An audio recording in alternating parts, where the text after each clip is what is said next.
Linguaskill offers English language testing from home with accurate results. It helps you identify candidates with the necessary English language skills you require for your organization. Linguaskill is a new test developed by Cambridge Assessment English, part of the University of Cambridge, that offers organizations a convenient way to check the English language level of individuals or groups. It can be taken from home using an online invigilation service. Results are fast and reporting is clear and comprehensive, enabling informed decision-making. Powered by artificial intelligence, it's accurate and easy to administer.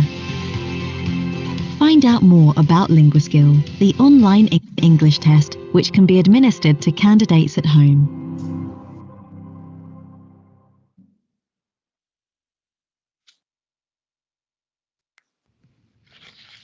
A very good afternoon, ladies and gentlemen, and thank you for taking time to attend Linguaskill by Cambridge Media Launch event. My name is Mei Jin Koo. I'm the Senior Marketing Manager, ASEAN, Australasia, Japan, and Korea region of Cambridge Assessment English. It is our pleasure to have all of you joining us today. Before we begin, let us introduce the representative from Cambridge and our Linguaskill agent in Vietnam, the Haber Books. Xin chào các anh chị nhà báo và toàn thể các vị khách quý đã dành thời gian quý báu tham dự sự kiện ra mắt Linguaskill, bài kiểm tra tiếng Anh sử dụng trí tuệ nhân tạo của Cambridge ngày hôm nay. Tên tôi là Mei Jin Koo, Giám đốc tiếp thị cấp cao khu vực ASEAN, châu Đại Dương và châu Á, Nhật Bản và Hàn Quốc của Hội đồng khảo thí tiếng Anh Cambridge. Trước khi bắt đầu, tôi xin trân trọng giới thiệu các đại diện của Cambridge và Haber Books, đại lý Linguaskill của chúng tôi tại Việt Nam. Okay, first of all, Ms. Lim Cheng Pia, Regional Commercial Director, Asia Pacific, Cambridge Assessment English. Trước hết, xin trân trọng giới thiệu bà Lim Cheng Pia, Giám đốc Thương mại khu vực châu Á Thái Bình Dương, Hội đồng khảo thí tiếng Anh Đại học Cambridge. Secondly, Hien Lu, Country Manager, Vietnam, Laos, and Cambodia, Cambridge Assessment English. Bà Lưu Minh Hiền, Giám đốc Quốc gia Việt Nam, Lào, Campuchia, Hội đồng khảo thí tiếng Anh Đại học Cambridge. Okay, and then next we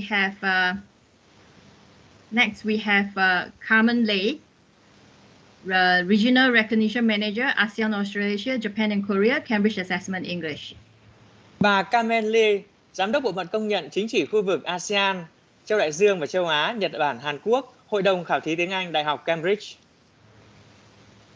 And the next person is Huyen Lei, Country Manager, Vietnam, Cambridge University Press. Bà Lê Thị Lệ Huyền, Giám đốc Quốc gia Việt Nam, Nhà xuất bản Đại học Cambridge, Hội đồng khảo thí tiếng Anh Đại học Cambridge. Xin chào mọi người, xin chào các anh chị em nhà báo. Okay, next we have Ian Colley, Global Product Manager, Higher Education and Adults, Cambridge Assessment English, who is based in the United Kingdom.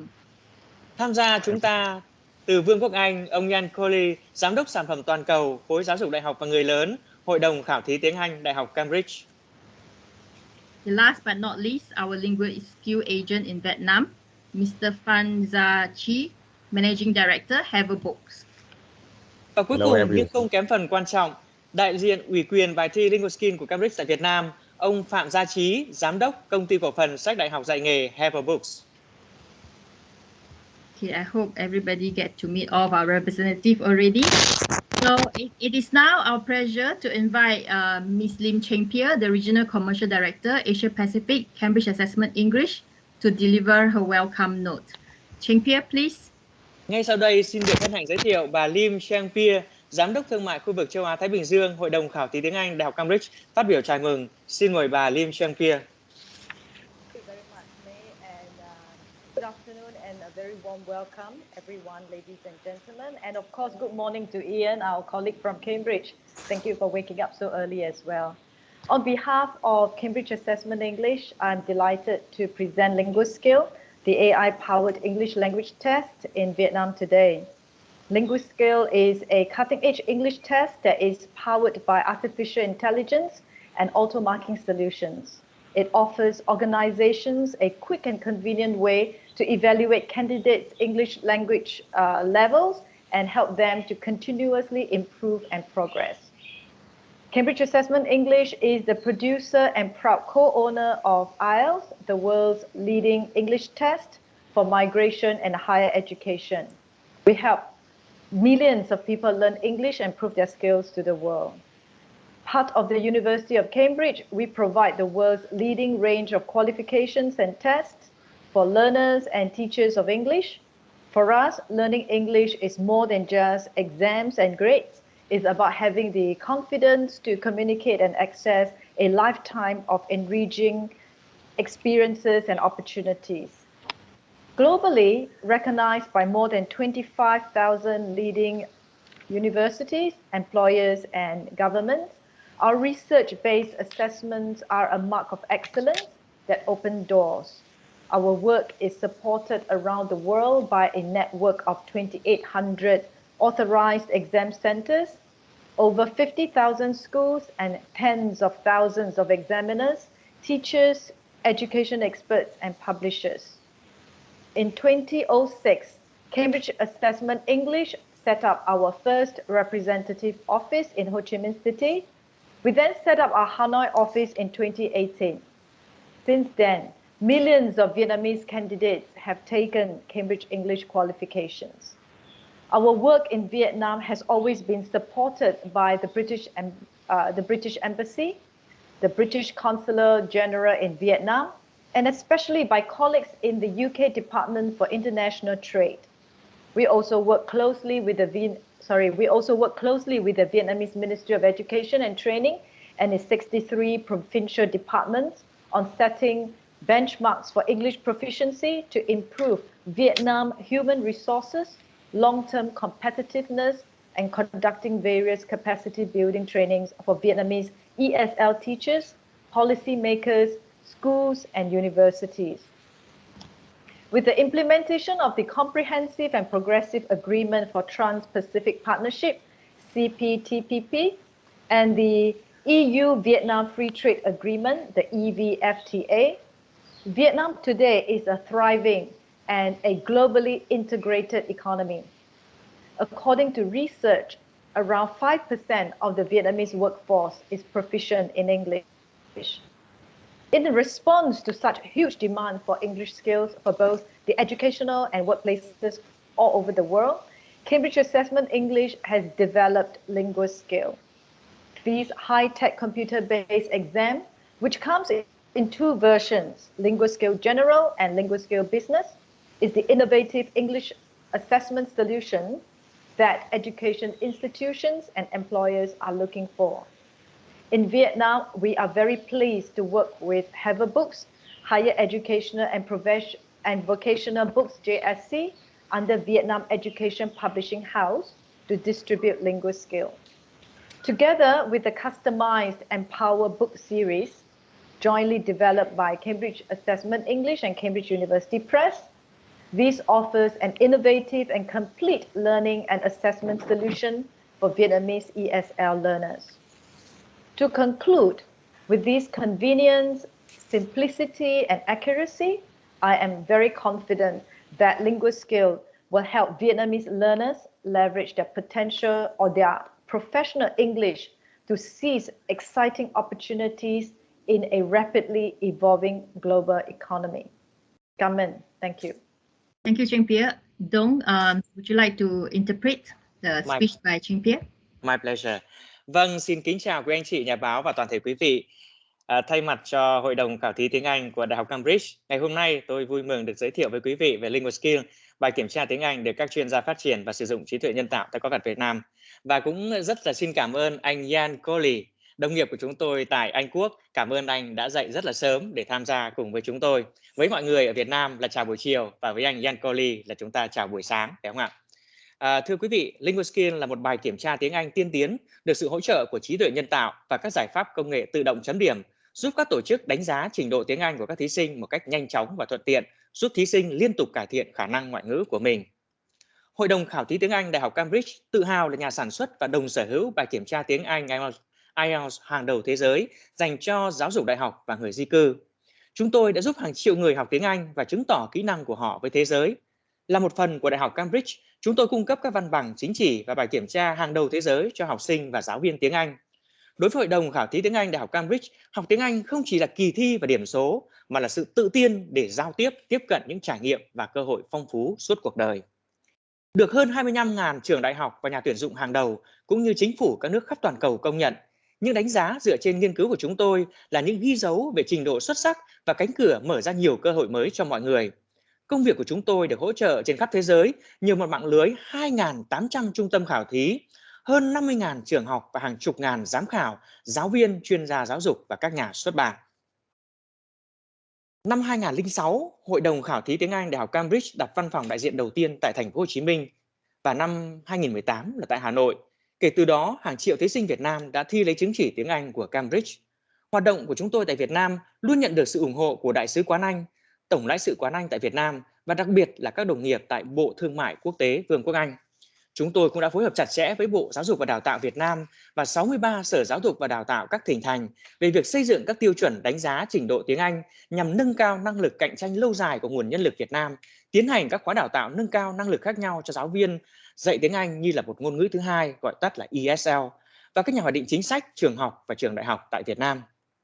Và với việc thực hiện Hiệp định Đối tác Toàn diện và Tiến bộ Xuyên Thái Bình Dương CPTPP và Hiệp định Thương mại Tự do Việt Nam-EU EVFTA, Việt Nam ngày nay là một nền kinh tế phát triển mạnh mẽ và đang hội nhập với toàn cầu. Tuy nhiên, theo nghiên cứu, chỉ có khoảng 5% lực lượng lao động Việt Nam thông thạo tiếng Anh. Để đáp ứng nhu cầu lớn về kỹ năng tiếng Anh cho môi trường giáo dục và làm việc trên toàn thế giới, Hội đồng Khảo thí tiếng Anh của Đại học Cambridge đã xây dựng bài kiểm tra Linguaskill. Bài thi này ứng dụng công nghệ cao, được thực hiện trên máy tính gồm 2 phiên bản, Linguaskill tổng quát và Linguaskill doanh nghiệp. Đây chính là giải pháp đánh giá tiếng Anh mang tính đổi mới sáng tạo mà các tổ chức giáo dục và nhà tuyển dụng đang tìm kiếm. Tại Việt Nam, chúng tôi hân hạnh được hợp tác với Haver Books, công ty cổ phần sách đại học và dạy nghề thuộc Nhà xuất bản Giáo dục Việt Nam để phân phối bài thi Linguaskill.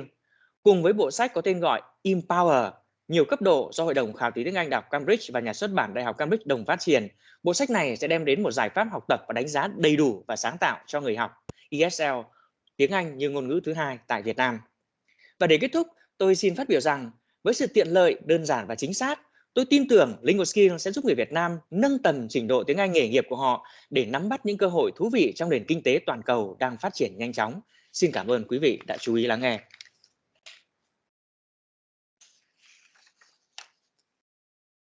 Okay, thank you so much for the translation. Sorry, I should have stopped for translation. No problem, Sorry madam. about that. My pleasure. Okay, so let me just share back the PowerPoint. Give me a minute. Vâng, xin quý vị dành cho tôi 1 phút để tôi sẽ chia sẻ lại file PowerPoint cho mọi người ạ.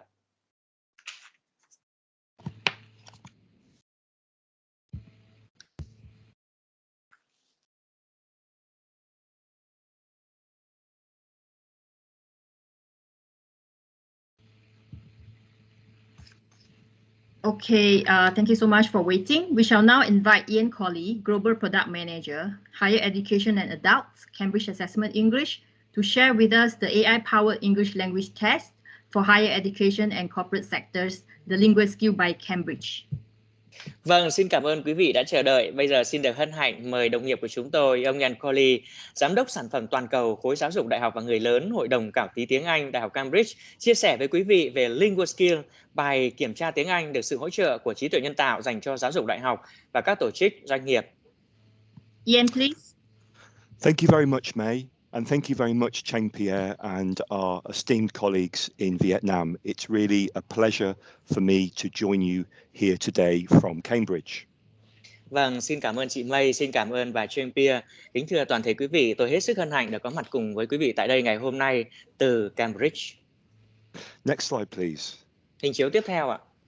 So, as Cheng Pierre mentioned, we are proudly a department of the University of Cambridge, and we have been delivering English language assessments throughout the world for more than 100 years. Vâng, và như bà Cheng Pierre đã có giới thiệu thì chúng tôi tự hào là một phần của Đại học Cambridge và chúng tôi đã tiến hành công tác khảo thí đánh giá tiếng Anh trong hơn 100 năm qua với các nơi trên khắp thế giới. Next slide, please. So our examinations are developed by experts, and we have the largest research department of any assessment body in the world. Chúng tôi tự hào là đơn vị có đội ngũ chuyên gia nghiên cứu lớn nhất so với tất cả các cơ sở khảo thí nào khác trên thế giới, với sự tham gia phát triển các chương trình khảo thí từ rất nhiều chuyên gia. Our qualifications are internationally recognized as the gold standard in quality, and we are very proud of the fact that our examinations are available for everyone, no matter which cultural background they come from and what level of English they have. Những bằng cấp chứng chỉ cho chúng tôi đem lại được ghi nhận trên toàn cầu, được công nhận trên toàn cầu như là một tiêu chuẩn vàng về vấn đề đánh giá tiếng Anh. Và chúng tôi cũng rất là tự hào là các chương trình của chúng tôi được dành cho tất cả mọi người, dù họ có xuất thân văn hóa như thế nào hay là cấp độ trình độ tiếng Anh của họ hiện thời ra sao. Because of this, our exams are widely accepted by governments, education authorities, and employers worldwide. And a little bit later, we'll be hearing more about the organizations that use our qualifications. Và do vậy thì các bằng cấp chứng chỉ và kết quả đánh giá của chúng tôi được ghi nhận rộng rãi từ phía các chính phủ, từ các đơn vị và các nhà quản lý giáo dục cũng như là người sử dụng lao động trên khắp thế giới. Chút đây thôi thì đồng nghiệp của chúng tôi cũng sẽ giới thiệu với quý vị một danh sách những đơn vị công nhận các hoạt động của chúng tôi. Next slide, please. So, we find ourselves in the fourth industrial revolution as the world tries to recover from the COVID pandemic. Vâng, thưa quý vị, hiện nay chúng ta đang cảm thấy chính mình đang ở trong trung tâm của cuộc cách mạng công nghệ lần thứ tư trong bối cảnh là thế giới đang cố gắng khôi phục từ đại dịch Covid. In the fourth industrial revolution, the way that we work is very different from how it was in the past. Và trong bối cảnh của cách mạng công nghệ lần thứ tư đó, thì cách thức làm việc của chúng ta sẽ khác biệt rất nhiều so với trong quá khứ. Now, it's not unusual for people to change their jobs and even their careers 3 or 4 times during the span of their working life. Và bây giờ không còn là chuyện lạ lẫm, bất thường nữa khi mà người ta thay đổi công việc, thậm chí thay đổi cả sự nghiệp của mình đến 3-4 lần trong cuộc đời làm việc của mình. The way that we work has changed a great deal. We need to learn how to use new pieces of software, and we are available to communicate with people all over the world 24 hours a day. Và cách thức làm việc, cả cách thức trao đổi thông tin của chúng ta cũng khác biệt rất nhiều. Chúng ta nắm bắt tìm hiểu về các phần mềm mới, chúng ta giao tiếp trao đổi với mọi người trên khắp thế giới 24 giờ mỗi ngày. But this means that it's even more important for us to communicate with each other, and communication skills are some of the most important skills that employees need to be successful. Tuy nhiên, chính điều đó lại càng nhấn mạnh tầm quan trọng của giao tiếp, thông tin, truyền thông và những kỹ năng giao tiếp, kỹ năng thông tin với nhau như vậy đã nằm trong gói những kỹ năng quan trọng nhất mà người lao động cần phải có. Next slide, please. Here is a mind map where we spoke to leaders from companies all around the world, and we asked them the most important skills they think their employers will need now and in the future. Đây là một bản đồ tư duy mà chúng tôi đặt ra các câu hỏi với các vị lãnh đạo doanh nghiệp trên khắp thế giới, hỏi họ xem là quý vị đòi hỏi và mong muốn người lao động của mình có những kỹ năng gì. You can see that these skills are all human skills, such as problem solving, decision making, and of course, communication. Và trong đó quý vị sẽ có thể thấy là những kỹ năng của con người, chẳng hạn như là giải quyết vấn đề này, ra quyết định này, và trong đó chắc chắn là có giao tiếp, trao đổi. And as my colleague Cheng Pierre told you a little bit earlier, in preparing for our qualifications and learning English using our curriculum, students and those working in employment will be able to learn and use these skills effectively. Và như bà Trương Pia, đồng nghiệp của chúng tôi cũng đã có phần nào chia sẻ với những việc học hành để có được những bằng cấp chính trị, nâng cao trình độ tiếng Anh với chúng tôi, thì qua đó các bạn học viên, những người lao động cũng sẽ có được những năng lực, những kỹ năng mà họ cần thiết cho công việc. Next slide, please. I wanted to show you this slide because there are some really interesting pieces of data about the way that English is used around the world. Tôi muốn chia sẻ với quý vị hình chiếu này bởi vì ở đây có những cái thông tin dữ liệu rất là thú vị về cách thức tiếng Anh được sử dụng trên thế giới.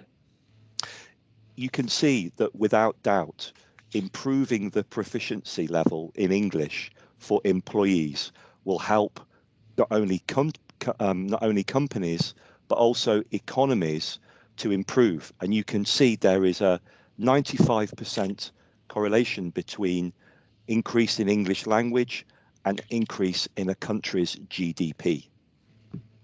Một điều không còn nghi ngờ gì nữa qua những dữ kiện như thế này là việc nâng cao năng lực tiếng Anh cho người lao động thì không chỉ giúp cho doanh nghiệp mà giúp cho cả tổng thể nền kinh tế nói chung.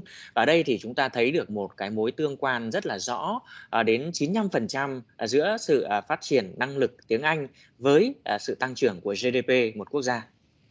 And having good English language skills can boost an individual's earnings by up to 25%. Và có trình độ tiếng Anh tốt thì cũng sẽ giúp cho người lao động có thể nâng cao thu nhập của mình lên đến 25%. And it's also quite incredible to know that whilst there are 385 million people in the world who speak English as their first language, Và một there are điều thật là khó tin khi chúng ta thấy là trên thế giới ngày nay có đến 385 triệu người sử dụng tiếng Anh như là ngôn ngữ thứ nhất của họ. there are more than 1.75 billion people in the world who can use English to a good standard. Và có đến 1,75 tỷ người trên hành tinh này dùng được tiếng Anh ở cấp độ tốt. Thank you. Next slide, please. Okay, so now I would like to tell you a little bit more about Linguaskill, the accurate English test with fast results. Và bây giờ xin được chia sẻ với quý vị thêm một chút về Linguaskill, những chương trình khảo thí để qua đó chúng ta có được cái kết quả nhanh và chính xác về tiếng Anh. Next slide, please. So, Linguaskill is a modular test, which means that you can decide which skills you would like students to be tested on. Đây là một hình thức kiểm tra tiếng Anh ở dạng module. Nghĩa là gì ạ? Quý vị có thể tự lựa chọn và quyết định xem là mình sẽ yêu cầu các bạn ấy phải kiểm tra kỹ năng nào. There is a test of listening and reading, as well as separate tests of writing and speaking. Chúng ta có thể lựa chọn bài kiểm tra về đọc và viết, hoặc là cũng có thể có những cái bài riêng biệt dành cho hai kỹ năng là nghe và nói. You can use all of these tests or just one, depending on your needs. Và quý vị có thể sử dụng tất cả các bài kiểm tra ở các kỹ năng này hoặc là chỉ một thôi, tùy theo nhu cầu của mình. Next slide, please. Linguaskill can be used in lots of different ways, and here are some examples of how it is used in the higher education sector. Linguaskill có thể có rất nhiều công dụng, sử dụng cho rất là nhiều mục đích khác nhau. Như quý vị có thể liệt kê ở trên hình chiếu một số những cái công dụng cho hoạt động giáo dục đại học. It can be used to test the level of English of students before they are admitted to university. Có thể là dùng để kiểm tra năng lực tiếng Anh của các bạn học sinh trước khi mà các bạn ấy vào trường trở thành sinh viên của trường. It can be used to check their progress as they go through their university courses. Và cũng có thể sử dụng để mà đánh giá cái mức độ tiến bộ của các bạn ấy trong quá trình các bạn ấy theo học tại trường đại học. It can be used for graduation from university. Rồi là phục vụ cho vấn đề đánh giá để mà tốt nghiệp trường. And it's also used widely to test the English level of teachers who now have to teach using the English language. Và cũng được sử dụng rộng rãi để kiểm tra trình độ tiếng Anh của giáo viên, những người sẽ phải tiến hành công tác giảng dạy bằng tiếng Anh. Next slide, please. Linguaskill is also used widely in the corporate sector. Và Linguaskill cũng được sử dụng rất rộng rãi trong khu vực doanh nghiệp. It can be used as a recruitment tool so that you can test the level of English of employees before they start work. Như là một công cụ tuyển dụng để kiểm tra trình độ năng lực của ứng viên để nhận vào làm khi mà họ bắt đầu công việc. It can be used as part of language training courses or to determine which employees should be considered for a promotion. Có thể được sử dụng như là một phần của những cái khóa đào tạo về ngôn ngữ, rồi là để góp phần đưa ra quyết định xem là có nên đề bạt thăng tiến cho nhân viên đó hay không. And it can also be used to set the levels of English which are required for different jobs within an organization. Và đồng thời cũng có thể qua đó xác định xem là cái mức độ trình độ tiếng Anh cần có cho từng vị trí công việc hoặc là mảng công việc trong đơn vị mình là như thế nào. Next slide, please. As Cheng Pierre mentioned, Linguaskill can be delivered very quickly and easily. Như chị Trang Pierre có chia sẻ đấy ạ, thì Linguaskill có thể được hiện rất là nhanh và chính xác. The listening and reading test takes around 1 hour and 15 minutes, and the results are available immediately after the candidates finish the test. Bài nghe và đọc thì là thực hiện trong 1 giờ 15 phút và có kết quả ngay sau khi mà các bạn ấy kết thúc phần làm việc và làm bài. The writing test is marked using the latest AI technology, and we can get results back within 4 hours, no matter how many candidates take the test. Và với bài thi viết thì được sự trợ lực của công nghệ trí tuệ nhân tạo mới nhất và có kết quả trong vòng 4 giờ, dù số lượng người dự thi có là bao nhiêu đi nữa. And the speaking test takes around 15 minutes and is marked both by our human examiners and by artificial intelligence, giving the results of a 4 skills language test within 48 hours. Và bài nói thì diễn ra trong khoảng 15 phút và chấm điểm thì có cả sự tham gia của các giáo viên, các giám khảo người cũng như là trí tuệ nhân tạo, và kết quả của 4 kỹ năng sẽ được cung cấp trong vòng 48 giờ. Next slide, please. Like all Cambridge English qualifications and tests, our exams are mapped against the CEFR. Và giống như tất cả các chương trình khảo thí, kiểm tra và bằng cấp của Cambridge thì những cái chương trình như thế này cũng là nằm trong tương quan với khung tham chiếu châu Âu CEFR. Cambridge English was the founding member of the Association of Language Testers in Europe who developed the CEFR. Chúng tôi cũng là cùng là thành viên sáng lập của Hiệp hội các nhà khảo thí tiếng Anh của châu Âu, chính là đơn vị đã lập nên khung tham chiếu châu Âu này. And by using the CFR, we are able to test candidates at different proficiency levels. Và với việc dùng khung tham chiếu châu Âu như vậy thì chúng tôi cũng tiến hành kiểm tra khảo sát được cho ứng viên các thí sinh của các cấp độ trình độ tiếng Anh khác nhau. From A1 and A2, which are a basic level of English, all the way up to C1 and C2, which is a very high level of English. Từ A1, A2 tức là những cấp độ trình độ tiếng Anh rất là cơ bản, lên đến tận C1, C2 là những cái cấp độ trình độ tiếng Anh rất cao. You can see that Linguaskill allows us to test students from pre-A1 all the way up to C.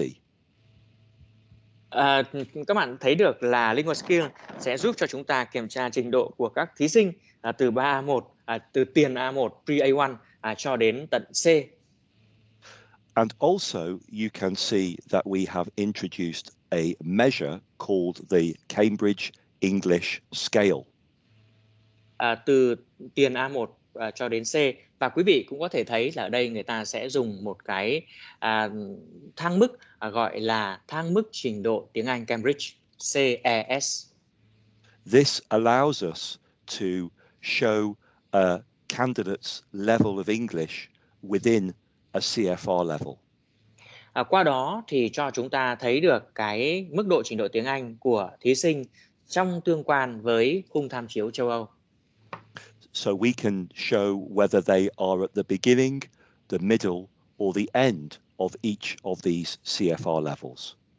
Qua đó thì cho thấy được là các bạn ấy đang ở phần đầu, phần trung hoặc là phần cuối của từng cấp độ của khung tham chiếu châu Âu.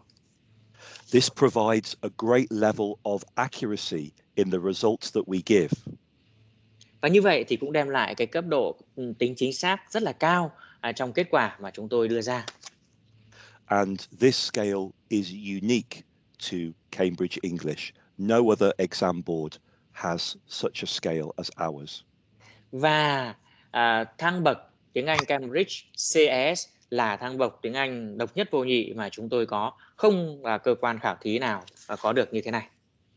Next slide, please. Here is an example of the test report that each candidate receives when they take Linguaskill. Đây là kết quả của báo cáo kết quả thi mà mỗi một thí sinh có được khi mà họ tiến hành sử dụng với Linguaskill. You can see that they receive a score on the Cambridge English scale and a CEFR level. Kết quả kiểm tra qua Linguaskill, các bạn có thể thấy đấy, họ có điểm nêu theo cái thang bậc của chúng tôi và tương quan luôn với cả thang bậc của khung tham chiếu châu Âu. We also include a bar chart for each skill, which shows exactly where they are within each CFR level for each skill they have taken. Và chúng tôi cũng có một cái biểu đồ hình thanh bar chart như vậy cho từng kỹ năng, để qua đó nhìn là chúng ta biết ngay được là bạn ấy đang ở cấp độ nào trong với từng cấp độ của khung tham chiếu châu Âu. For each skill, we also provide a description of what they are able to do with their English language at that level. Và cho từng kỹ năng một trong số 4 kỹ năng. Và với mỗi một kỹ năng như vậy thì chúng tôi cũng có phần mô tả xem là với trình độ ở của kỹ năng đó như thế thì họ có thể làm gì. This makes the results very easy for anybody who would like to receive the results and check the student's level to understand what the results mean. Như vậy thì là rất là đơn giản, dễ hiểu đúng không ạ? Với bất kỳ ai mong muốn qua cái bảng kết quả, cái báo cáo kết quả đó để xem là thí sinh đó trình độ đến đâu và năng lực có thể thực hiện được gì. Next slide, please. Linguaskill also produces a group report so that you can compare the results of candidates for a whole group. Ngoài ra thì Linguaskill cũng đưa ra cả những báo cáo nhóm nữa, để qua đó các bạn có thể thấy được là thí sinh cụ thể đó năng lực trong tương quan với các thành viên khác trong nhóm như thế nào. This report can be exported to Excel should you wish to do further analysis on the results. Và báo cáo đó hoàn toàn có thể truy xuất ra Excel để quý vị nếu cần thì có thể tiến hành phân tích thêm, để tìm hiểu thêm. And you can compare the results of candidates year on year. Và rồi để so sánh kết quả sự tiến bộ của thí sinh đó từ năm này sang năm khác xem có tiến triển gì không. Next slide, please. We mentioned at the beginning that things have changed rapidly over the last year and a half because of the COVID pandemic. Vâng, vào đầu bài thuyết trình thì chúng tôi cũng có chia sẻ là mọi sự bây giờ đang thay đổi rất là mau lẹ trong suốt 1 năm rưỡi qua do bối cảnh của đại dịch Covid. But it may not surprise you to know that Linguaskill has been one of the most popular English exams because it's online and can be taken at home. Và không có gì đáng ngạc nhiên cả, đúng không ạ? Khi mà chúng ta nghe nói là Linguaskill đã trở thành cái hình thức thi được yêu thích sử dụng nhiều nhất do nó là hình thức thi trực tuyến, có thể làm tại nhà. We provide a remote proctoring service, which means that students can take the test at home under secure conditions. Chúng tôi thực hiện những cái dịch vụ gọi là giám thị từ xa, giám thị điện tử như thế để các bạn thí sinh có thể làm bài thi tại nhà trong những cái điều kiện theo dõi an toàn đầy đủ. This means that you can be sure that all the students taking Linguaskill take it under secure exam conditions and cannot cheat. Điều đó có nghĩa là chúng ta hoàn toàn có thể tin tưởng rằng các bạn thí sinh ấy thực sự làm bài thi của mình trong những cái điều kiện nghiêm ngặt và không thể nào gian dối được. Next slide, please. We have also introduced a results checking service. Chúng tôi cũng đã đưa ra một cái dịch vụ kiểm tra kết quả. This means that anybody who wishes to receive results from a candidate and check that they are accurate can log on to our website and find the results there. Điều đó có nghĩa là một ai đó nhận được kết quả mà một bạn thí sinh trình cho và muốn kiểm tra xem là có đúng hay không thì có thể truy cập vào trang web của chúng tôi và kiểm tra, so sánh.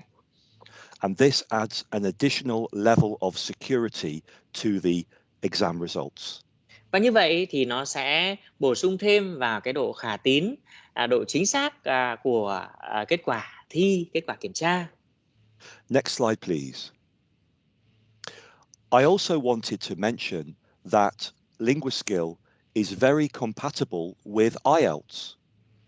Và tôi cũng muốn chia sẻ với các bạn là Linguaskill rất tương thích với IELTS. It shows whether students are ready to take IELTS and what IELTS score they can expect to get. Nó cho thấy là bạn thí sinh ấy đã sẵn sàng để tham gia kỳ thi IELTS hay chưa, và nếu có thi thì dự kiến áng chừng điểm sẽ là khoảng như thế nào. And this can save candidates time and money as they prepare for IELTS. Và như thế thì nó sẽ tiết kiệm cả tiền bạc, cả thời gian cho bạn thí sinh trong việc là quyết định rồi là đi thi IELTS. Next slide, please.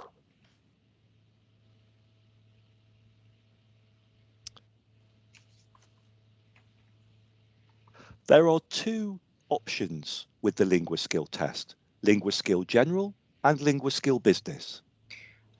Bài kiểm tra Linguaskill thì có hai lựa chọn, một là Linguaskill tổng quan và một là Linguaskill doanh nghiệp. University students who are studying a business degree or employees who are working in a business environment such as banking often choose to take Linguaskill Business. Các trường đại học đào tạo ra các chuyên ngành về kinh doanh, hoặc là những người sử dụng lao động muốn có một cái môi trường làm việc kinh doanh, chẳng hạn như là ngành ngân hàng, thì thường hay chọn là Linguaskill doanh nghiệp.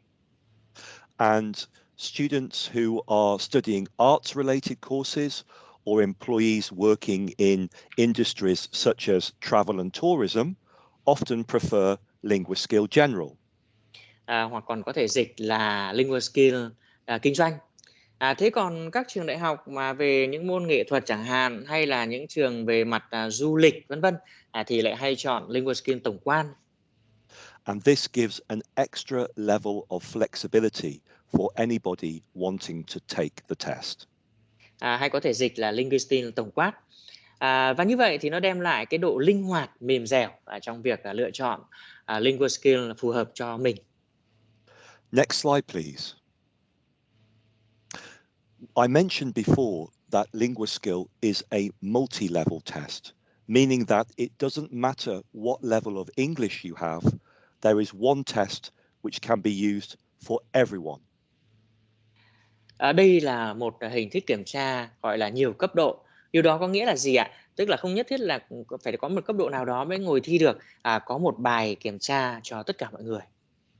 We are also very proud of the fact that our Linguaskill test can be used with students who have special requirements. Perhaps they have sight or hearing impairment. Linguaskill can be used for them as well.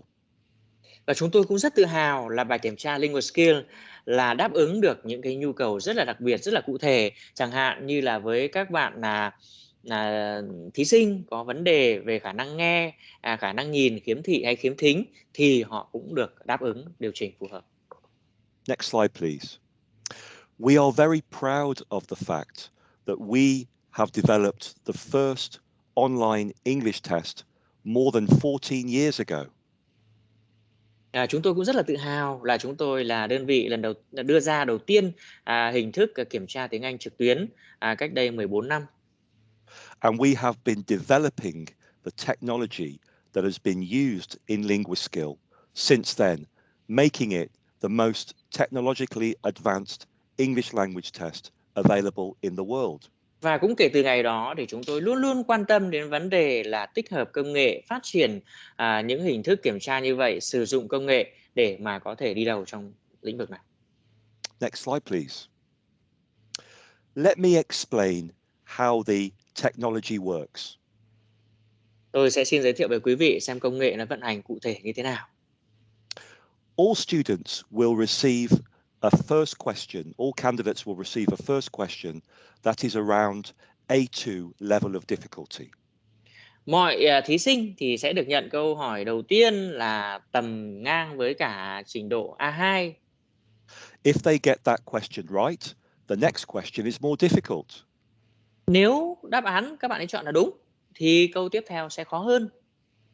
If they get that question right, the next question is more difficult again. Và nếu câu tiếp theo lại trả lời đúng thì câu sau đó nữa lại khó hơn tiếp. If they get that question wrong, the next question is a little bit easier. Nếu mà trả lời sai thì câu sau lại dễ hơn một chút ạ. And the algorithm that we use goes through this process until the exact level of the candidates has been determined. Và thuật toán nó sẽ giúp điều chỉnh như vậy để cho đến cái câu cuối cùng khi mà ta xác định được chính xác trình độ của bạn thí sinh đó. There are many advantages to this kind of testing. Vâng, làm kiểm tra như vậy thì có rất nhiều lợi ích thưa các bạn. Lợi điểm. Firstly, it means that every English language test with Linguaskill is unique to the candidate taking the test. Thứ nhất là điều đó là làm cho từng bài kiểm tra dựa trên Linguaskill này là sẽ là độc nhất vô nhị riêng đối với thí sinh cụ thể đó. Linguaskill contains many thousands of questions, meaning that no two students will ever see the same questions in the same order when they take Linguaskill. Linguaskill bao gồm nhiều ngàn câu hỏi và như vậy thì là sẽ không bao giờ có chuyện là hai bạn thí sinh sẽ gặp cùng câu hỏi đó vào cùng cái cấp độ đó khi mà họ thi. This makes the test very secure because students are unable to cheat because they will not be seeing the same test. Điều đó thì tăng cái độ khả tín của bài thi bởi vì là sinh viên không thể là thí sinh không thể nào là lừa dối được, không thể nào mà có được cái bài thi trước. It's also very motivating for students because they will always see questions that are challenging for them but will not be too easy or too difficult. Và thi như vậy thì cũng sẽ mang cái tính thúc đẩy, động viên, khuyến khích rất là cao đối với thí sinh. Bởi vì bạn ấy luôn luôn thấy trước mặt mình là một câu hỏi mang tính thách thức nhưng mà cũng không quá khó và cũng chẳng quá dễ. And it also makes the test extremely accurate. Và điều đó cũng làm cho bài kiểm tra này cực kỳ chính xác. Next slide, please. We have also prepared a range of learning resources to help teachers and learners prepare for Linguaskill. Chúng tôi cũng chuẩn bị một loạt những học liệu để mà giúp cho người học cũng như là người dạy thích ứng và chuẩn bị tốt, thực hiện tốt bài kiểm tra Linguaskill. We work with our partners, Cambridge University Press and Hivo Books, to deliver the Empower course to you, which is the recommended course for Linguaskill. Chúng tôi đã phối hợp với đối tác Đại học Cambridge và công ty cổ phần Hebel Books để xây dựng bộ sách tên là Empower. Thì cũng xin khuyến nghị sử dụng để mà phục vụ cho công tác chuẩn bị cho bài kiểm tra Linguaskill. Next slide, please. We have also developed an online course to help students prepare for Linguaskill, which they can use at home or as part of their university courses. Chúng tôi cũng xây dựng những khóa học trực tuyến để giúp cho các bạn thí sinh có thể chuẩn bị dần sẵn sàng cho bài thi Linguaskill thực hiện tại nhà hoặc là tại trường đại học của mình. Next slide, please. Học tại nhà hoặc là học tại trường đại học của mình. And we've also provided lots of free learning materials, both for teachers and learners, to help them prepare for Linguaskill. Chúng tôi cũng cung cấp rất nhiều những học liệu miễn phí khác để giúp cho các giáo viên hay là thí sinh đều có thể phục vụ tốt cho công việc chuẩn bị cho Linguaskill. Next slide, please. As I mentioned at the beginning of my presentation, Linguaskill is used widely across the world by the higher education, corporate and government sectors. Và như tôi cũng đã nói ở đầu bài thuyết trình ấy, là Linguaskill được sử dụng rất là rộng rãi trên khắp thế giới. Đối tượng sử dụng ở đây chúng ta thấy có cả các trường đại học, các doanh nghiệp lớn cũng như là các cơ quan chính phủ. And here are some examples for you just to look at. Thank you. Vâng, đó là một số những cái ví dụ ạ. Next slide. So that's it from me. I'd like to thank you very much for listening, and also thank my fantastic interpreter Don for all his help with my presentation today. Vâng, xin cảm ơn quý vị đã chú ý lắng nghe, và cũng xin cảm ơn anh Đông phiên dịch rất là tuyệt vời đã giúp chúng ta truyền tải nội dung này. Xin cảm ơn. Okay, let's now invite Carmen Lei, Regional Recognition Manager, to share the list of Linguaskill recognizing organization in the ASEAN, Australasia, Japan and Korea region. Vâng, xin cảm ơn ông. Và ngay sau đây xin trân trọng kính mời bà Carmen Lei, Giám đốc Bộ phận Công nhận Chính trị khu vực ASEAN, Châu Đại Dương và Châu Á, Nhật Bản và Hàn Quốc, cùng chia sẻ danh sách các tổ chức công nhận Linguaskill trong khu vực ASEAN, Châu Đại Dương, Châu Á, Nhật Bản và Hàn Quốc. Xin mời bà. Xin kính chào các anh chị phóng viên. Thì tôi tên là Carmen Lei, tôi hiện là giám đốc công nhận cho Cambridge Assessment English cho khu vực ASEAN, Châu Đại Dương, Nhật Bản và Hàn Quốc. Lời đầu tiên tôi xin gửi lời chào đến các anh chị từ Sydney và chúc sức khỏe đến các anh chị. Cảm ơn các anh chị đã dành thời gian quý báu để tham gia vào chương trình ngày hôm nay. Như ông Ian Coley đã trình bày thì Linguaskill là một bài kiểm tra tiếng Anh đáp ứng được nhu cầu của thời đại và có thể được xem đây là một bài thi thuộc thế hệ mới. Bài thi này hoàn toàn có thể được thực hiện trực tuyến và có thể tự chấm điểm bằng công nghệ AI. Điều đặc biệt là nó đã được đội ngũ của Cambridge Assessment English của chúng tôi nghiên cứu trong nhiều năm và kết quả có thể được so sánh với khung tham chiếu châu Âu CFA hoặc là quy đổi qua điểm tương đương với bài thi IELTS. Thì đây cũng là các điều kiện để các tổ chức trên thế giới và trong khu vực đánh giá để sử dụng và công nhận bài thi này. Về phần công nhận trong khu vực, tôi xin được trình bày các thông tin chính như sau. Đầu tiên là đối với các khối chính phủ các nước, thì tại Việt Nam, Bộ Giáo dục và Đào tạo Việt Nam đã ra thông tư số 18 vào ngày 28 tháng 6 năm 2021, chính thức công nhận bài thi Linguaskill là minh chứng cho trình độ ngoại ngữ của người dự tuyển cho chương trình đào tạo tiến sĩ tại Việt Nam. Ngoài ra, Bộ Giáo dục Văn hóa, Thể thao, Khoa học và Công nghệ của Nhật Bản cũng công nhận bài thi Linguaskill là công cụ đánh giá cho chương trình trung học phổ thông tại đất nước này. Tổ chức Ngoại thương Nhật Bản JETRO cũng công nhận bài thi này. Ngoài ra thì Bộ Đại học của Malaysia cũng công nhận kết quả bài thi Linguaskill cho sinh viên quốc tế muốn đăng ký nhập học vào các chương trình đại học hay là cao học tại đất nước này. Bộ Giáo dục Thái Lan, Bộ Giáo dục Đại học khu vực Jakarta, Indonesia cũng công nhận Linguaskill là một trong những công cụ đánh giá trong nước và trong khu vực quản lý của họ. Ngoài ra, bài thi Linguaskill cũng vừa được cơ quan NIAS, một tổ chức công nhận các sản phẩm và chương trình về dạy tiếng Anh của Úc, xét duyệt và chính thức chứng thực đây là một sản phẩm chất lượng cao đạt tiêu chuẩn quốc tế. Về khối các trường đại học thì khi Covid bắt đầu xâm nhập thế giới, các trường đại học của Úc cũng đã thấy được lợi ích của việc công nhận bài thi Linguaskill vì nó có thể hoàn toàn thực hiện trực tuyến và có thể so sánh kết quả với khung chuẩn tiếng Anh châu Âu và IELTS. Thì trên danh sách các anh chị có thể thấy là các trường đại học hàng đầu của Úc như là Đại học Công nghệ Sydney, UTS, Đại học Queensland, Đại học Monash, Curtin đã đồng loạt công nhận kết quả bài thi Linguaskill là minh chứng cho trình độ ngoại ngữ của sinh viên quốc tế muốn nhập học vào các chương trình đại học của họ. Tại Nhật Bản, khi các trường đại học công bố điều kiện tuyển sinh cho năm học 2021, nhiều trường cũng đã công nhận kết quả bài thi Linguaskill làm điều kiện tuyển sinh đầu vào. Tại Việt Nam thì hôm nay là ngày chúng ta giới thiệu bài thi Linguaskill. Tuy nhiên, bài thi này cũng đã bắt đầu được các trường đại học như là Đại học RMIT, Đại học Tôn Đức Thắng hay là Đại học Nông nghiệp Việt Nam công nhận và sử dụng. Tại Malaysia thì do Bộ Đại học Malaysia công nhận bài thi Linguaskill làm điều kiện tuyển sinh cho sinh viên quốc tế, cho nên cũng đã có rất là nhiều trường đại học đã áp dụng bài thi này trong chương trình tuyển sinh và công nhận của họ. Về khối doanh nghiệp thì Tokyo Olympics vừa kết thúc và chúng tôi cũng xin chia sẻ là Linguaskill đã được sử dụng và công nhận làm bằng chứng về trình độ tiếng Anh cho các tình nguyện viên tham gia vào Tokyo Olympics. Ngoài ra thì hãng hàng không Japan Airlines cũng công nhận bài thi này làm điều kiện để tuyển phi công. Trên danh sách thì các anh chị thấy là cũng có rất là nhiều tập đoàn thuộc nhiều ngành nghề khác nhau đã công nhận bài thi này trong chương trình đào tạo và phát triển nhân viên của họ. Tại Việt Nam thì chúng ta có Platinum Global Việt Nam, một công ty của Úc chuyên về xây dựng với hơn 1.000 nhân viên cũng đã sử dụng và công nhận bài thi này là một trong những công cụ đánh giá, đào tạo và phát triển nhân viên của họ. Ngoài ra thì trong khu vực chúng ta cũng thấy là các hãng hàng không khác như là Eva Airways hay là Starlux Airlines cũng công nhận bài thi này là một trong những điều kiện để tuyển nhân viên của họ.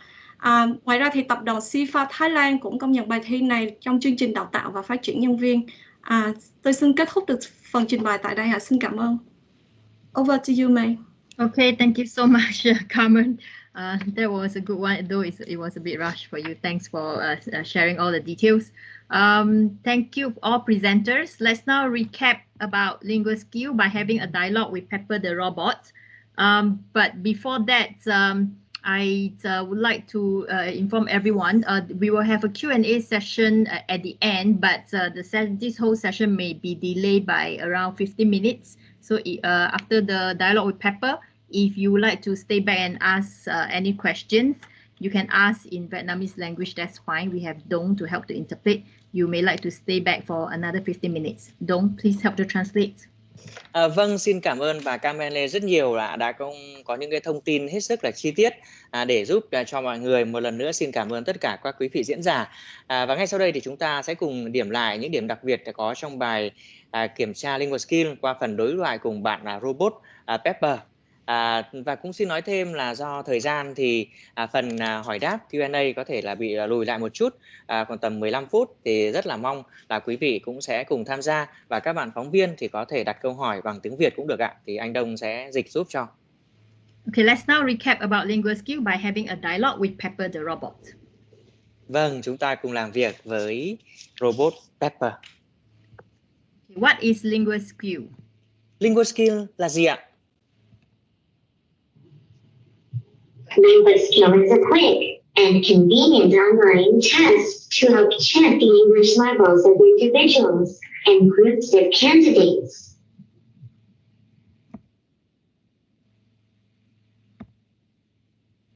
Linguaskill là bài kiểm tra trực tuyến trình độ tiếng Anh của các cá nhân và nhóm thí sinh một cách nhanh chóng và tiện lợi.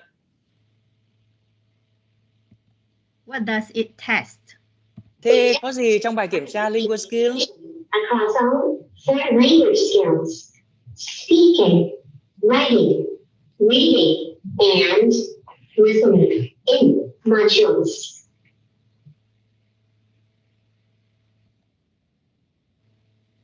Linguaskill kiểm tra các khả năng giao tiếp thực tế qua 4 kỹ năng nói, viết, đọc và nghe theo các module.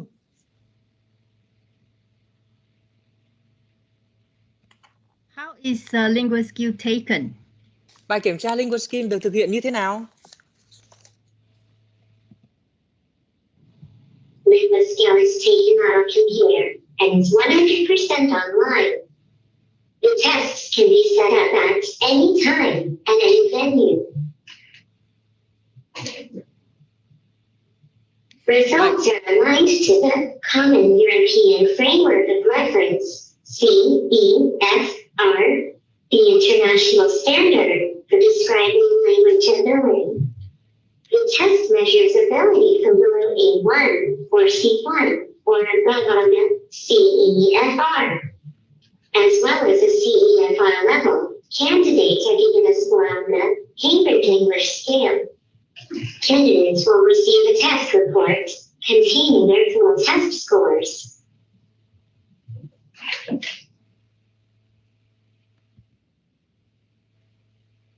Vâng, Linguaskill, bài kiểm tra này được thực hiện 100% trực tuyến trên máy tính ở mọi lúc, mọi nơi. Và kết quả của bài kiểm tra Linguaskill tương ứng với khung tham chiếu trình độ ngôn ngữ chung châu Âu CEFR, thang chuẩn quốc tế để mô tả khả năng ngôn ngữ. Bài kiểm tra đánh giá trình độ từ cấp độ dưới A1, C1 và trên C1 theo thang đó. Bên cạnh điểm theo thang đó, các thí sinh cũng sẽ nhận được kết quả theo thang điểm Cambridge English. Và thí sinh sẽ nhận được bản báo cáo kiểm tra, trong đó có đầy đủ điểm số của mình ạ.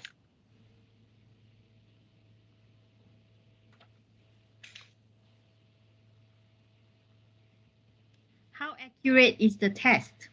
Thế độ chính xác của bài kiểm tra thì như thế nào?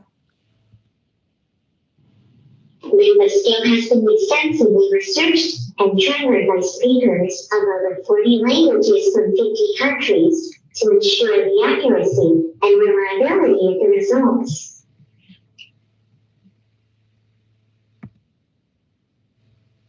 Linguaskill được nghiên cứu kỹ lưỡng và trải qua thử nghiệm với người nói hơn 40 ngôn ngữ tại 50 quốc gia nhằm đảm bảo tính chính xác và độ tin cậy của kết quả. What makes Linguaskill different from other language tests? Vậy điều gì khiến Linguaskill khác biệt với các bài kiểm tra ngôn ngữ khác? The Linguaskill test is supported by adaptive technology and artificial intelligence.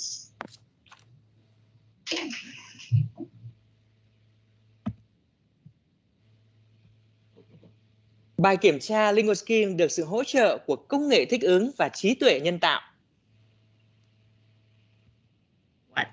What is adaptive testing? Ồ, thế thì bài kiểm tra mang tính thích ứng là gì?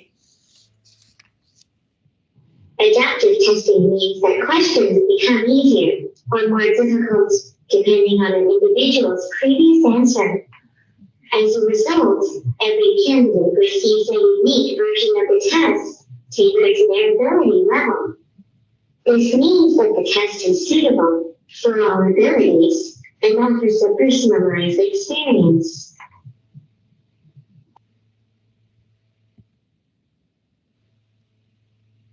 Bài kiểm tra mang tính thích ứng có nghĩa là các câu hỏi có thể trở nên dễ hơn hoặc khó hơn tùy thuộc vào câu hỏi trước của thí sinh. Vì vậy, mỗi thí sinh sẽ nhận được một gói câu hỏi riêng biệt và phù hợp với khả năng của mình. Điều đó có nghĩa là bài kiểm tra phù hợp cho mọi năng lực và đem lại một trải nghiệm mang tính cá nhân hóa. How is artificial intelligence used in the test? Trí tuệ nhân tạo có vai trò gì trong bài kiểm tra này? Linguaskill uses human examiners and market-leading auto-marking technology known as hybrid marking for fast and fair results.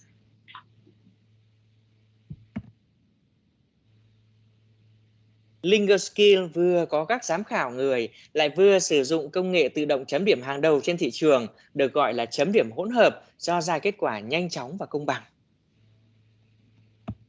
Who developed Linguaskill? Phát triển Linguaskill là những ai?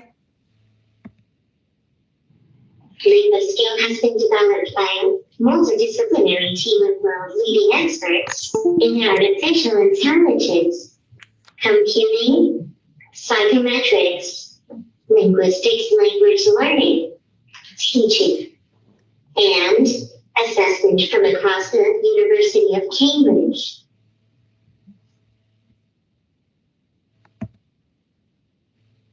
Phát triển Linguaskill là một đội ngũ đa ngành gồm các chuyên gia hàng đầu thế giới trong các lĩnh vực trí tuệ nhân tạo, máy tính, tâm trắc học, ngôn ngữ học, dạy và học ngoại ngữ và đánh giá thuộc trường đại học Cambridge. Okay, we have come to the Q&A session. So if anybody have any questions, you may type them in Vietnamese or you can ask in Vietnamese language. Dong is here to help to translate. So do we have any questions? You can Vâng, raise chúng your hand. sang phần hỏi đáp ạ. Quý anh chị có thể đặt câu hỏi bằng cách là nêu ý kiến hoặc là gõ vào phần chat thì bằng tiếng Việt cũng được ạ. Thì có anh Đông ở đây sẽ giúp cho việc phiên dịch. Xin trân trọng kính mời.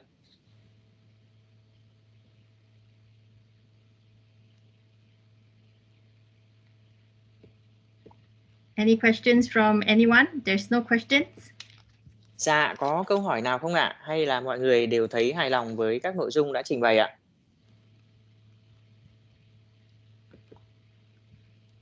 Okay, if there's no question, it's okay. If any of you have any questions, just feel free to send us an email. I think there's a questions.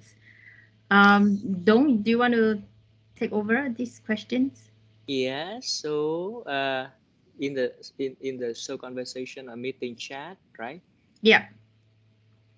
Sure. Okay, I see the question here. Yeah. What is the difference between the Linguaskill General and Linguaskill Business? Is the Linguaskill General easier than the Linguaskill Business test? She added the word test. Okay, good question. Ian. Can I? Yes, I'd like to answer that one. It's a very good question. And the answer is that both tests are exactly the same level of difficulty. There is no difference. The only difference is that with Linguaskill Business, all the questions are related to the world of work. And with Linguaskill General, all the questions are related to our general daily life. Okay, Dong, you might want to translate. Vâng, xin cảm ơn quý nhà báo, một câu hỏi rất hay ạ. Thế thì tôi xin trả lời như thế này. Cả hai hình thức Linguaskill tổng quát và Linguaskill thương mại không có sự khác biệt về mức độ khó, không khác biệt gì cả. Cái khác biệt duy nhất giữa chúng đó là với Linguaskill doanh nghiệp hoặc là kinh doanh thì những nội dung trong đó là liên quan đến thế giới công việc, thế giới việc làm. Thế còn với Linguaskill tổng quát, Linguaskill tổng quan thì nó là liên quan đến những vấn đề của cuộc sống hàng ngày, thường nhật. The next question, how is the result of the Linguaskill test recognized and how long is it valid? And the third part of the question, can the contestants take the test regularly to follow and assess his or her own progress or not? Okay, shall I take that one, May? Okay, I think we have some recognizing organization in Vietnam, right? So, Hien, do you want to explain regarding how is it recognized between Hien and Carmen? You can explain regarding how is it recognized in Vietnam, for example, Ministry of Education and a few other university. We are also working with more university to recognize. Whether Hien or Carmen want to answer, or Hien has left. Different Yes, Hien. Okay. Yes, thank you. Xin cảm ơn anh chị đã hỏi câu vừa rồi. Ở Việt Nam thì Bộ Giáo dục và Đào tạo mới đây đã công nhận bài thi Linguaskill trong thông tư do Bộ Giáo dục và Đào tạo ban hành số 18 về tuyển sinh và đào tạo bậc học tiến sĩ ở Việt Nam. Có nghĩa là các ứng viên có các cái chứng chỉ tiếng Anh quốc tế được công nhận. Trong đó Bộ cũng đã liệt kê rõ ràng là chứng chỉ IELTS của Cambridge cũng như là chứng chỉ Linguaskill của Cambridge tương đương với bậc 5.5 của IELTS thì sẽ được công nhận để tuyển sinh vào trình độ coi như là đáp ứng được điều kiện để đào tạo thạc sĩ tại Việt Nam. Và thứ hai là các trường đại học ở Việt Nam thì cũng có một số trường tuy bài thi cũng mới triển khai tại Việt Nam nhưng mà một số trường cũng đã rất là nhanh chóng sử dụng bài thi này. Trong đấy tiêu biểu thì có trường đại học RMIT, trường RMIT của Úc thì đã sử dụng bài thi này để tuyển dụng và đánh giá nhân viên. Trường đại học VinUni thuộc tập đoàn Vingroup thì cũng đã bắt đầu sử dụng bài thi này để tuyển sinh và xếp lại trình độ tiếng Anh của đầu vào của sinh viên. Một số các công ty ở Việt Nam thì cũng rất quan tâm đến bài thi này, và chúng tôi cũng đang cùng với công ty được ủy quyền phân phối bài thi tại Việt Nam là Hevo Books để làm việc với một số cơ quan thuộc chính phủ cũng như là các tổ chức giáo dục đại học và doanh nghiệp trong thời gian tới nhằm đạt được sự công nhận nhiều hơn đối với bài thi Linguaskill. Thank you, Mai. I think that's the brief. You answered the question, right? Okay, Yes, we go yes. to the third one. Dong? Yes. Sorry, May. Oh, yeah, Carmen wants to add. Okay. I want to add something. Tôi xin trả lời thêm cái câu hỏi về cái phần công nhận cho Linguaskill. Thì tại Việt Nam thì như là cô Hiền đã vừa trả lời, thì nó vừa được Bộ Giáo dục và Đào tạo Việt Nam công nhận cho chương trình đào tạo tiến sĩ, hay là được các trường đại học như là Đại học RMIT, Đại học Tôn Đức Thắng công nhận. Tuy nhiên thì trên thế giới thì hiện tại như tôi đã trình bày, thì tại Úc là đã có rất là nhiều trường đại học hàng đầu của Úc như là Đại học Công nghệ Sydney, Đại học Curtin, Đại học Monash cũng đã sử dụng bài thi này, giống như là cách sử dụng IELTS là khi mà học sinh trình bày kết quả bài thi Linguaskill thì họ có thể đăng ký nhập học vào các trường đại học tại Úc, hay là tại Mã Lai cũng tương đương là Bộ Giáo dục và Đào tạo của Mã Lai cũng đã công nhận kết quả bài thi cho sinh viên quốc tế, nếu như mà sinh viên quốc tế muốn đăng ký học vào các chương trình đại học hay cao học tại Mã Lai. Ở Nhật Bản thì khi mà sinh viên trình bày kết quả bài thi Linguaskill thì họ cũng đạt được cái điều kiện là tuyển sinh đầu vào tại các trường đại học của Nhật Bản. Cho nên là cái cách mà sử dụng bài thi Linguaskill thì nó rất là đa dạng. Và để xem là bài thi có kết quả giá trị trong thời gian bao lâu thì thông thường thì các trường đại học họ sẽ công nhận bài thi Linguaskill giống như cái cách họ công nhận bài thi IELTS hay là các bài thi khác, thì họ sẽ đặt tiêu chuẩn là họ sẽ công nhận trong vòng thời gian là 2 năm hoặc là 3 năm, thì tùy theo là cái tiêu chí của họ và cái policy của họ. Ngoài ra thì thí sinh có thể thực hiện bài thi này thường xuyên để theo dõi và đánh giá tiến độ học hay không. Và đương nhiên là bài thi này tại vì nó rất là flexible, giống như là học sinh có thể mới đầu vào học thì có thể là làm bài thi để xem là trình độ tiếng Anh của họ như thế nào. Trong quá trình học thì họ có thể là giống như sử dụng bài thi Linguaskill này để xem là họ đã đạt được trình độ tới đâu, là đủ điều kiện để mà đạt cái trình độ mà họ mong muốn để dùng cái kết quả đó và nhập học vào các trường đại học hay không, hay là để xin việc hay không, thì hoàn toàn là có thể sử dụng cho rất là nhiều mục đích khác nhau. Xin cảm ơn. Okay, thank you, Carmen. So, Dong, well, we have a lot of questions. Let's try to go through one by one. Next one from Nguyen Bao Min. Yeah, I would like to say that Ms. Carmen Lê has also responded to the final part of that question, whether the contestant can take it regularly to make to assess his overall or not. Now the question by Nguyễn Bảo Minh, what are the solutions that Linguaskill brings to business institutions, and how are they applied in such institutions, organizations? Okay. May, would you like me to answer that one? Yeah, if you. Okay. So there are a number of ways that Linguaskill can help institutions. So first of all, thinking about recruitment. If you know that you need candidates for a job with a certain level of English, it can save time and money on your recruitment process if you either ask candidates to bring their Linguaskill results, or if you use Linguaskill as part of the recruitment process. That's one way.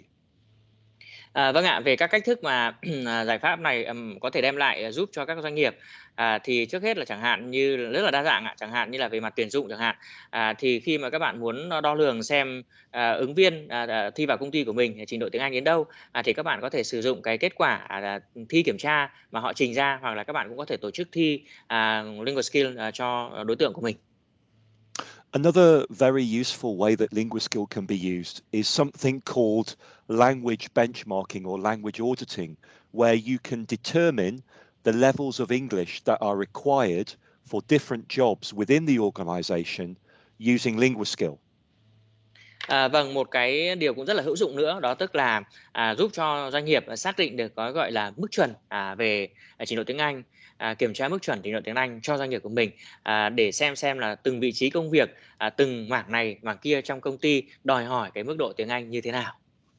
And once you've set these language levels for different jobs, then it makes it much easier for companies to develop a training plan for their employees. They know exactly what level of English they need to achieve, and they can test them using Linguaskill. So it can help companies to save time and money on their training plans. Vâng, và như vậy thì chúng ta thấy là nó cũng sẽ giúp cho các công ty, các doanh nghiệp, các đơn vị tổ chức xây dựng được kế hoạch đào tạo cho cán bộ công nhân viên của mình, biết được là trình độ của tiếng Anh của cán bộ công nhân viên đến đâu, hoặc là cần đạt đến cái mức độ nào để phù hợp với vị trí công việc mà họ đảm nhiệm. Như vậy cũng giúp là tiết kiệm tiền và thời gian cho họ, cho Yeah, công and ty. then one final thing I'd like to mention is that also it can be used to determine which employees are ready for a promotion. So, for example, some of our client companies set a level of English that's required if members of staff want to get a promotion, and then they are tested with Linguaskill to see whether they're ready, and that's a very motivating way to get employees to engage with a language training program if they know that they get a chance of getting a promotion at the end if they achieve a certain score with Linguaskill. Xin lỗi ạ, như vậy là tiết kiệm thời gian và tiền bạc cho công ty, cho doanh nghiệp ạ. Một cái điểm nữa tức là nó cũng là rất là tốt khi mà để công ty xem xét xem là anh này hay chị kia đã sẵn sàng để được đề bạt trong công việc hay chưa. Thì người ta sẽ xem xét đánh giá cái mức độ trình độ tiếng Anh của người đó. Công ty có thể đặt ra một cái mức chuẩn quy định là đề bạt lên cái mức độ này thì phải đạt được đến cái trình độ tiếng Anh như thế này. Và điều đó vô hình chung thì cũng sẽ mang tính chất động viên, khuyến khích người lao động rất nhiều. Họ cũng cảm thấy thích học hơn bởi vì họ biết là khi mà mình học và mình đạt được cái kết quả kiểm tra như vậy thì sẽ có cơ hội để tăng tiến. Yeah, we have one more question from Quang Nguyen. Câu hỏi của Quang Nguyễn là Linguaskill is very interesting, very good in the fact that it is conducted online and also it is somehow adaptive in line with the level of the candidate. However, I wonder how to make that development recognized by universities when Vietnamese school children now are studying online a lot. And many universities have been recruiting, enrolling new students based on the English certificates. And now only IELTS and TOEFL have been recognized. Similarly, how to make the recognition of Linguaskill more popular when people are recruited, when people are applying to work in companies like the way they have been using TOEIC, TOEIC. Okay, I think as this is today is the media launch, right? It's a launch event, so we are launching this product. So if you want to compare with TOEIC and the other product, Linguaskill is new, and we already have a few recognizing organization, and the list we will definitely continue to grow. That's what we are working on, so we can continue to update everyone again once we have the list, longer list of recognizing higher educations in Vietnam. Vâng, hôm nay thì chúng ta có buổi giới thiệu với báo chí truyền thông về Linguaskill. Thì như quý vị đã biết thì trong cái mối tương quan với TOEIC hay là IELTS thì chúng tôi cũng đã có được một số những đơn vị, một số nơi họ công nhận Linguaskill, và trong tương lai thì chúng tôi cũng sẽ tiếp tục để kéo dài cái danh sách này lên, có thêm nhiều đơn vị, nhiều tổ chức công nhận, và chúng tôi sẽ cập nhật với quý vị, chẳng hạn như là sẽ thêm có các cái trường đại học nào hay là các đơn vị nào công nhận Linguaskill. Okay, so yeah, ladies and gentlemen, we have come to the end of today's event. Once again, thank you for taking time to attend the Linguaskill by Cambridge Media launch event. If you have further questions, please feel free to contact us. Vâng, xin cảm ơn. Chúng ta đã đến phần cuối của sự kiện ngày hôm nay, gặp gỡ báo chí về Linguaskill. Nếu quý vị có thêm câu hỏi gì thì cũng xin đừng ngần ngại, cứ tiếp tục liên hệ với chúng tôi ạ. Wishing everyone a good health and success. Please take care and stay safe. Have a lovely evening. Xin chúc toàn thể quý vị sức khỏe và thành công và luôn luôn có sức khỏe tốt trong bối cảnh ngày nay. Chúc quý vị một buổi tối vui vẻ.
Okay, goodbye. Goodbye, everyone. Goodbye, everyone. Enjoy the evening. Thank you, May. Thank you, May, for Francis. Thank you, May. Thank you, everyone. Have a nice evening. Thank you, everyone. Thank Please you, stay May. safe. Thank you, everyone.